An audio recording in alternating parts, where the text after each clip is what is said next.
kuba uri ahantu ukumva umenga hari ibintu bigenda mu mubiri wawe ukumva umenga bigenda mu mubiri wawe umenga ni intozi umengo mereho neza umengo murakuda muduga genda kumumenga hari gitu kumenga yes ibyo ni ntuko nabushikira abantu benshi akumva abona amahoro kumengo nakantu ngo nta kantu kandi kwaye gahiga ntukabura umerogwa majini ibyo bintu wamaze kutu abara majini kandi ana majini ni nkuko abantu nibireba nkuko kwiwacu vyaremwe n'Imana twaremwe n'Imana gusa bo bari mu muriro ko turemwa mwivu kandi nabo nyene harabemera Imana n'abahakana Imana majini ana sawa ndakubwije ukuri hari amajini asenga kudusumbya n'amajini mabi kudusumbya kurota uri kurarongora cyangwa kurarongorwa yes gukunda kurota uri kurasambana gukunda kurota urugane uriko urasambana cyangwa uri kurasambanywa cyingizo rero ko wagize nti yuko wewe warozwe cyangwa ufise uburozi mbe gusona gisuriki gusambana bizana n'ikindi gitwa jini mahaba iyo kubita mvise ngatondo ndarushe nangu ufise rero gasanga ufise n'ivyo ndo ku maguru kandi ubandanije uko utivugije utegeza gupfa kandi sikira muri wese apfuye ngabapfuye hari abapfa badapfuye hari abapfa batwawe mbwa bakiriho bagiye mu bundi buzima kuko nta muntu numwe afise uburenganzira bwo gushaka gukora ubuzima bw'umuntu uretse Allah Imana yonyine mbo umuntu cyakora n'iki gusa aragushaka guhindura billahi minash shaitanir rajim bismillahir rahmanir rahim تحسن بذي الملك والملكوت واعتصمت بالعزة والجبروت الجبروت الجبروت الجبروت الجبروت الجبروت الجبروت الجبروت والجبروت الجبروت الجبروت الجبروت الجبروت الجبروت والجبروت وتوكلت على الملك الحي القيوم الحليم الذي لا ينام ولا يموت دخلت في حرز الله دخلت في حفظ الله دخلت في امان الله بحق كافها يا عين صاد كفيت كفينا كفيت كفينا كفيت كفينا كفيت كفينا كفيت كفينا كفيت كفينا كفيت كفينا وبحامي وعيس القاف هميت همينا وبلا حول ولا قوة إلا بالله العلي العظيم اللهم إني أسألك باسمك الجبار الذي تجبرت على جميع خلقك. Yes, 1 2 1 2 1 2 1 2 1 2 1 2 1 2 1 2 hey hey. Hello bakunzi ba Dr. Swaleh Onani TV murahumugwe neza mumeze neza ni Bobo Sana ke twemeze ntambwa nimwe kuri microphone nkuko mumbona uyu munsi rero ndi kumwe na Kaberege w'u Burundi kuri kamera abikora neza hama rero uno munsi ni kiganiro twateguye turavuga ati ikiganiro ni cha the boss the boss wa TV the boss na cyane docteur wo mumba bavuga docteur mamumvi ati ni Bobo ni inde c'est ça le docteur twashyize kwa boss niwe docteur kandi rero je namambwira abantu badukurikirana hagaze no biganiro hageze no biganiro ubona ta mwanya ufise wopfumureka kukiraba kubera ibiganiro birigisha ahera ku ntango yigisha agahera gushaka umwisho rero udafise umwanya vraiment kiri biganiro wopfumureka kukiraba kuko ku ntango no kuiherezo hari inyigisho idasanzwe inyigisho muraze ko turabona abantu duhurana byinshi rero iyo kiravye ku ntango ntugeheze hari gice usanga nakujya bigisha Bible ugasanga warinza heza atana kimutahuye reka rero manze ndamutse the boss wanje mvuga salamu alaykum wa alaykum assalam wa rahmatullahi ta'ala wa barakatuh la safi sana tuko na doctor turi kumwe na doctor uyu munsi rero nababwiye ko ari kiganiro kidasanzwe ikiganiro abantu benshi mwari mwipfuje na cyane cyane mu commentaire badusabye ko doctor nawe yoza ku TV we nka boss kugira ngo abaganirize na cyane cyane mumenye byinshi kubyerekeye ivyo yamakora doctor uno munsi uri kumwe n'abafanzi bawe ngaha tugumubaramutse ubibwire utubwire n'impamvu wiyumvire gutanguza icano tunaanza dua a'udhu billahi minash shaitanir rajim bismillahir rahmanir rahim تحسن بذي الملك والملكوت واعتصمت بالعزة والجبروت والجبروت والجبروت والجبروت وتوكلت ملك الحي القيوم الحليم الذي لا ينام ولا يموت دخلت في حرز الله دخلت في حفظ الله دخلت في امان الله بحق كفها يا عين صاد كفيت كفينا كفيت كفينا كفيت كفينا وبحامي وعين قاف هميت همينا وبلا حول ولا قوة إلا بالله العظيم اللهم إني أسألك باسمك جبار باسمك جبار باسمك جبار باسمك جبار باسمك جبار الذي تجبرت على جميع خلقك الله العظيم نعم warubaziye gute okay nari mbajije uri imbere y'abafanzi bawe Ego. uno munsi kandi wabaye umunsi w'amateka ko ngaha turi mu biro bya Dr. Swaleh TV aha turi muri biro tugomba tumenye rero tugomba tumenye mbega n'ikihe kintu wiyumviye kugira ngo utangure uvuga ati jewe rero ku bw'ubu ngoma shinge nka TV online ya yiwanje wavyumvire gute hama uwo mugambi wifuza gushika kuki kuna mukoze cyane gose kibazo cyawe umbadije kubera yuko mbere yuko create Dr. Swaleh TV nuko namanje kuca ku biganiro byinshi ku ma TV menshi nace kuri Bab TV online Star Boy Nyishu Media n'izindi nyene no ntacibuka ariko uravyumva ariko rero nkanza gusanga umengo ndiko ndakora ibintu menga ariko yaransubiza hasi sawa ko ndakora ibiganiro ndiko ndaduza ama views ku ma TV ya TV yabandi ko aduza ama views cyangwa ngasanga umurwayi yipfuje kugira ngo tubonane yipfuje kugira ngo aronke imero ya telefone ugasanga aciye ko gusaba imero ya telefone wundi muntu usanga na yasitemu gacuza gusanga avuze ati mugwe avuze ati nkeneye nimero ya Dr. Swaleh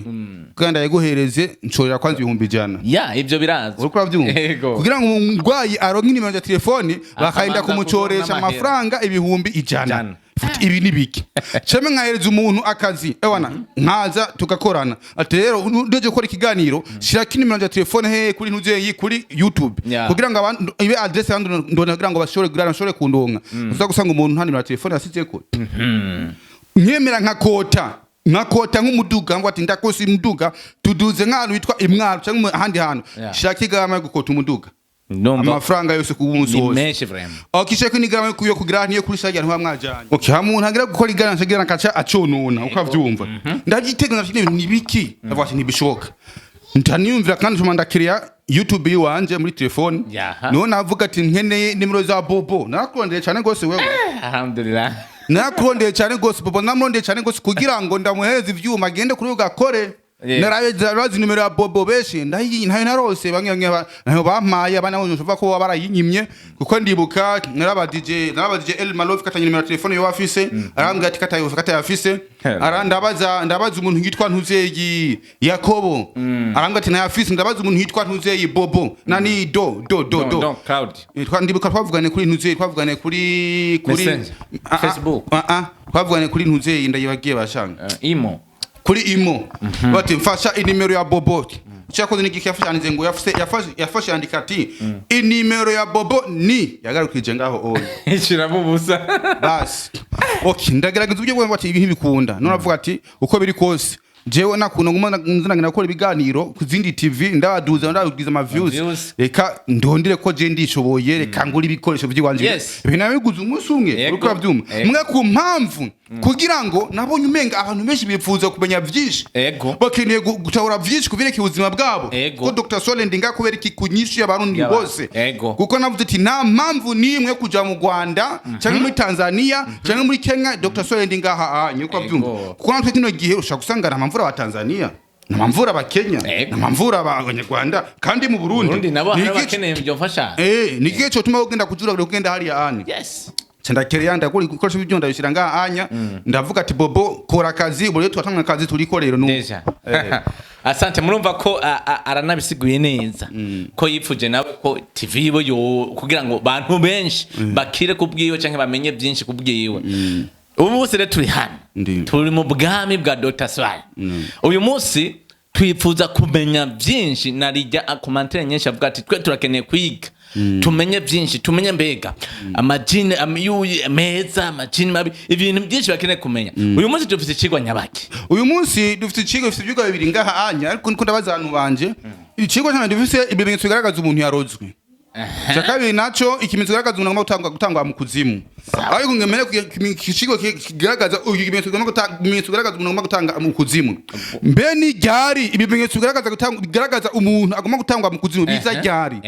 ntegerenze kuranyumviriza wewe muntu warozwe ukamuzi kwarozwe ugasanga uburozi bwawe umaranya amezi arenga 6 wararozwe niko byumva ni kuvuga iki uburozi bwawe koragenda bugira ntiburengerana buduga burengerana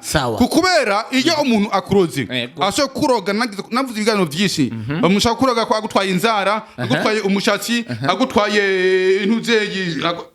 umuzo w'imbere cyangwa akayora ahantu wahonyoye cyangwa akagutwara amate yawe cyangwa gutwara umukoye wawe ashobora kuroga akoresheje ivyo onye kurabyumva ni kuvuga rero kugira ngo ushikirwe kurogwa haba ari ibintu bimwe bo baratwawe cyangwa ugashobora kurishwa ibintu mu nzozi abantu mukunda kurota mukavuga ati ni inzozi si inzozi kubera amajini ni biremwa biri mu bwoko bw'impemu kurabyumva aha turi hari amajini arenga ibihumbi ahanye dogaze nganye ahanye kabironga ahanye kurabyumva ahanye turi hari ubundi bwami hari yandi majini kandi ana majini ni nkuko abantu ni bireba nkuko kwiwacu vyaremwe n'Imana twaremwe n'Imana gusa bo barimwe mu muriro ko turemwa mwivu kandi abo nyene hari abemera Imana n'abahakana Imana mu majini sawa mbazanda icyo kigo cyo kumenya abemera Imana ari amajini n'abatemera Imana n'amajini ameze gute barakoresha ari gose imbere ko ndakwishanda kuba DJ ni ikintu ngisha gutuma ugira amakenga ko ho bari amajini atemera Imana impamvu ndabivuga uko no kuri ijini ryose twebwe uko tugiyumvira twumvise ijambo ijini tatuma ko ari ibintu bikora mabi vyicana ya shetani amajini mbatwimba ko twebwe ari ya shetani kubera shetani yavumye ikibazo mbega Imana yavumye ntiyago yavumye ubwoko bw'amajini gusa kesho Farao n'umuntu ni jini Farao n'umuntu ntiyavumye wewe yarabumwe none natwe turamatura amashetani oya ariko iyo twumvise iryo jambo ni ryo twuma utwigisha ijambo twumvise jini ku bantu bose bumvise jini bibaza ngo ni bijya bisigo bibi bikora mabi bumvise jini bavuga ko ari bidashita jini ni ikintu kitibisugo ati ikintu kitabonekana jinnati ni ikintu kitabonekana ku maso kunye ni nk'abamarayika sawa ukabyumva kubera Imana yabwiye amajini yasabye Imana ati turagusabye Imana umuremyi w'ijuru n'isi uduhere dushoboze gushaka kubona abantu bo ntibatubone nabo nyumva bari mu mpemu cyangwa ndushaka kugendagenda mu jini ndushaka kugendagenda mu ntuzeyi mu mishipa yawe mu mitsi yawe y'amaraso mu mitsi yawe kujya amaraso atimbatimbira mu maraso ivyo ayo majini yarabisabye Imana ngira nk'urugutira amatwi neza manze nigisha abantu batatahura batamenya neza bamenye ijini kurusha kwa gitamwe kabaribi uvuze ngo ijini niribi kubera yuko satani yavumye satani so nkomoko y'amajini no nkomoko y'amajini umuntu yitwa Sumaya niwe se w'amajini ntaga satani ni Sumaya nawe n'umuntu Sumaya sumuntu nubwo ni jini iri niryo jini ryaremwe satani ntiyaremwe satani ava mu ruvyaro rwo kwa Sumaya nkuko kwa jena wewe Adamu yaremwe mukakina ntitwaremwe ko turi uvyaro kwa Adamu uraniganiza Sumaya rero niki ni se w'amajini uko avyumva ni se nuko niyo gisekuru cy'amajini biratawusanga ujya kwa Adamu na Eva twebwe twese dukomoka kuri bo n'amajini yose akomoka rero turagenda buke rero mu rubyaro rwo kwa Sumaya ariwe se w'amajini uko avyumva ni kuvuga yuko hari n'abayobotse Imana n'abapinze Imana ndakubwije ukuri hari amajini asenga kudusumbya n'amajini mabi kudusumbya uko avyumva kubera iki ushaka kuvuga ati amajini ni mabi ko yavumye mbe ntuziye wewe Farao ntiyavumye Farao sumuntu bisuga ko bose turi bivume na ni benshi bavumwe kabisa turugiye kuraba hariho Farao yavumye ni benshi bagiye baravumwe bagahini nabe none babo none sumuntu nje nawe turamashetani rero oya atandukanye rero yuko hari amajini meza n'amajini mabi tugendere ku kibazo watubwiye ko hari bigaragaza umuntu ko yarozwe ugasanga ari mu ndoto ngo ariko ararya kibaza ngo ni indoto kumba ari kararogwa akiyumvira ngo basanga bamutwaye impuzu kumba yabaga kwiroga nijyari rero umuntu abona ati jewe ngaha bivanye n'indoto narose bivanye n'iki ati narozwe nijyari atangura kubibona ko yarozwe byo kuri ikimenyetso cyambere kigaragaza yuko umuntu yarozwe ikimenyetso cyambere ngibi ikintu cyambere ewe muntu ukunda kurota kesh cyane mu nzozi ukarota ubona uriko urajya kurota uri kurafungura keshi na keshi mbe wewe nyene ukuranyumviriza urakunda ko turi kurajya hanagize ubwoba na cyane nkunda kurota ndiko nginyama mbisi cyamwe zihiye mba tuko turasanga inyama zihiye nyene turi kumwe n'abantu two turajya ariko ndakunda kuzirota cyane urakunda kuzirota cyane yego sawa ndagusubira ku munyuma keshi na keshi kimenye cyambere kukigarana ko warozwe kukunda kurota keshi na keshi mu joro uriko urafungura sawa uriko urajya yego ikimenyetso kigaragaza ko warozwe. Ikimenyetso kigira kabiri naco kurota kenshi mu nzozi uri kurahabwa imiti. Uri kurahabwa imiti. Ikimenyetso kigaragaza ko warozwe. Icyo gatatu naco kuvyuka mu gatondo ukatusanga umubiri wose waciwe indasago. Kandi ivyo ndakunda kuvyumva mu bantu. Kuvyuka mu ijoro ugasanga umubiri wose waciwe indasago. Achamba ngo nabarozi baraye baramukindirako. Bijyanya warozwe nakine ntwa ni ucore ni ucaye wa cyane tochi ama cyare giza. Unajua maana cyare tochi? Oya. Waje gisiguro? Oya. Aha muzomenya byinshi. Mvude cyare tochi na cyare giza hari ibintu ngasho kukwesarira ko nk'uyu kamera cyangwa nkabe kwesarira ko. Aha no sugiye yose ndakubona. Nikasha kukwita ko ngunga. Aho giye hose urakubona. Chare tochi ama chare giza. Manake ni kamera y'abacawe. Ibyo ukuragira byose ntamushobora gusanga umuntu avuze ati nyene kwa Dr. Swaleh minimi na Dr. Swaleh bakayimuhereza. Agira vugo yakacabeheba. Chare tochi. Wanamuwaye mapema. Bazama agenda fana agomagende wana. Wanamuwaye mapema. Cyangwa kurangira byumvira kugira ntangire kwivuza. Ni benshi baje kwivuza ko twebwe. Twabwira ati nimyivuze amashaka guhurwa n'ikibazo iki mu nyuma byane kwa bya agashu hakozuva ngo nabihevye mu nyuma ngo umuntu yarapfuye Chare tochi na giza ikimenyetso kigira kane kurota uri kurarongora cyangwa uri kurarongorwa yes gukunda kurota uri kurasambana gukunda kurota ugane uriko urasambana cyangwa uri kurasambanywa cyingizo rero wagize nti yuko wewe warozwe cyangwa ufise uburozi mbe gusona gisuriki gusambana bizana n'ikindi gitwa jini mahaba iyo kubita yitwa gute jini mahaba jini mahaba rwo kubutatu ashki umul murdam halo liyun na umul murdam harona ashki hamwe na ni wako tabaka tatu hariho ashki hariho umul murdam halo na liyun izo zose ni jini za kike ubwo ni bwoko bwa jini mahaba ni za kike jini mahaba harimo abakobwa n'abahungu bose uri kurabyumva ni kuvuga iki ni kuvuga rero zo umuntu ndagwaye uzenda kuvure ngo jini mahaba sawa no jini mahaba agwaye ni jini mahaba avamba kubuhi manzu menye jini mahaba avamba ko ubu kituma Dr. Swaleh agira kuri kiganiro agira avure umuntu maze kungira ati shaka amafaranga ipimo manze ndavyo ari byo yego ntumve gusa kuzana ujya kwa malaria umuntu ngunamense umutwe numvuge pima kwanza wumve mbega ni malaria ubwo kubuye ari malaria usura umwibiri tatu ntizivuga cyo kimwe nivyo aho kurabyumva ikimenyetso kigira gatanu ikintu grande kumva umenga mu mubiri wawe kurota mu juru ko gane uriko urarima kurota umwijoro umenga wagiye kurima uvyutse mu gatondo ukabyukumenga nangu ufise rero gasanga ufise n'ivendo ku maguru nivyo byinshi benshi bamaze kwakira ikintu kigaragaza ko gizene kigaragaza ko we warozwe nukuvuga iki waramanze kurogwa kuko kugira ngo bashe kuri ntambwe guturagenda gukurimisha bakuroze kuva kera ariko rero Dr. Swaleh yazanga yembera avuga ati kimwe iki ngo n'amanyanga ubyemenya umunsi wagize ntiwagiye mu ndayizi yabaye wicyo tubonure uri munda kandi ubandanije uko utivugije utegeka gupfa kandi sikira muri wese apfuye ngo abapfuye hari abapfa badapfuye hari abapfa batwawe mbwa bakiriho bagiye mu bundi buzima kuko nta muntu numwe afite uburenganzira bwo gushaka gukora ubuzima bw'umuntu uretse Allah Imana yonyine mbo umuntu cyakora n'iki gusa aragushaka guhindura agatwara kwari kibiribiri akakurindira ubuzima mu cyamake ikibiribiri umutima wawe umugenda ndio pale wakati tumikisha kutana wame wakalia mu nyumba wanapeleka kulima wale ndio wanatumia kuja kuroga familia ariko umunsi wabugeze barapfa bakagenda kubahamba okay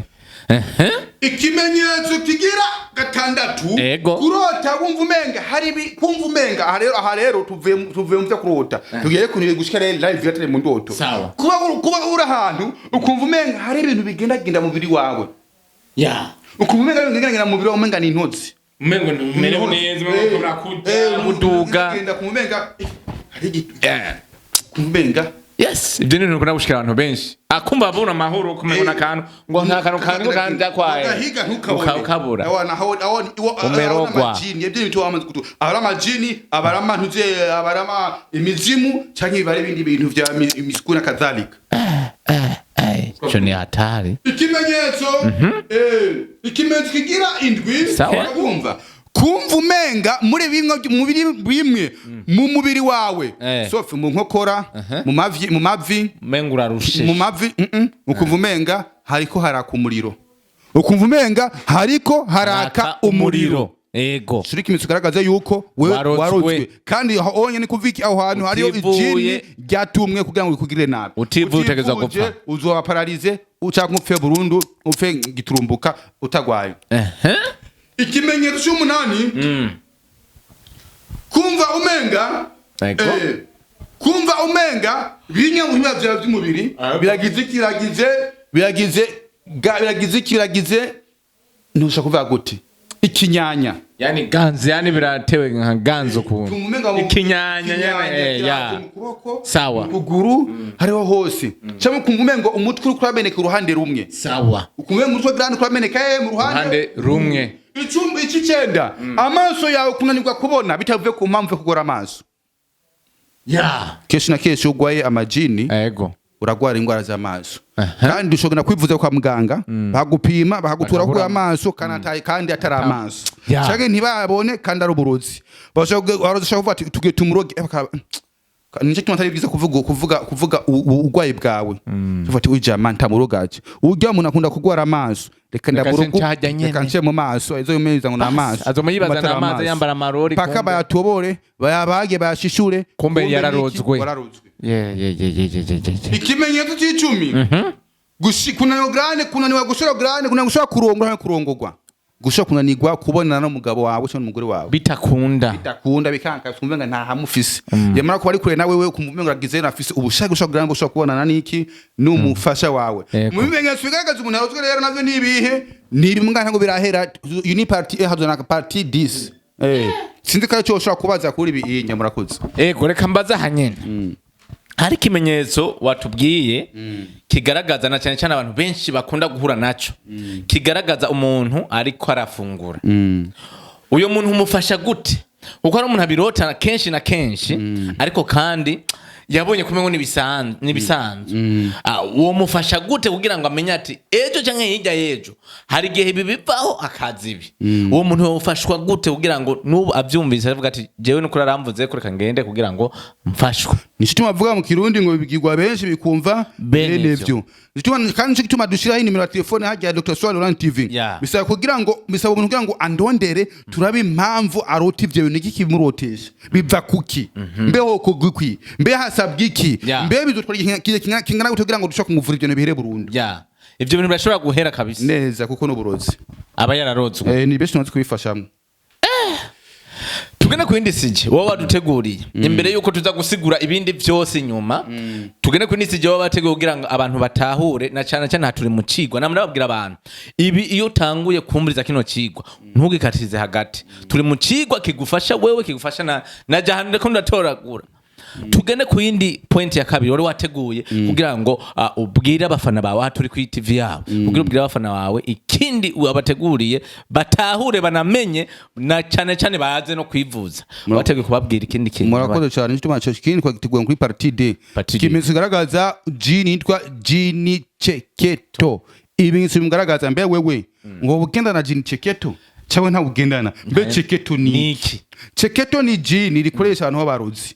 cheketo ni jini rikoresha abantu babarozi bajya bakunda kuroga abantu bapfumu bakoresha ibintu byo kubangikanya imana niho barikoresha keshi na keshi bamukoresha ibintu byo kwica abantu byo gutanga makafara haya kuno gusanga kundo abantu bapfuye giturumbuka abantu babikoze umuntu ntiyagwaye ntiyagize ntaragiye yaragiye uno cheketo afise ibimenyetso bimugaragaza bimuranga bismillahirrahmanirrahim تحسن بذي الملك والملكوت واعتصمت بالعزة والجبروت الجبروت الجبروت الجبروت الجبروت الجبروت الجبروت الجبروت والجبروت الجبروت الجبروت الجبروت الجبروت الجبروت والجبروت وتوكلت على الملك الحي القيوم الحليم الذي لا ينام ولا يموت دخلت في حرز الله دخلت في حفظ الله دخلت في امان الله بحق كافها يعني صاد كفيت كفينا كفيت كفينا كفيت كفينا كفيت كفينا كفيت كفينا كفيت كفينا كفيت كفينا وبحامي وعيس القاف هميت همينا وبلا حول ولا قوة إلا بالله العلي العظيم اللهم إني أسألك باسمك الجبار الذي تجبرت على جميع خلقك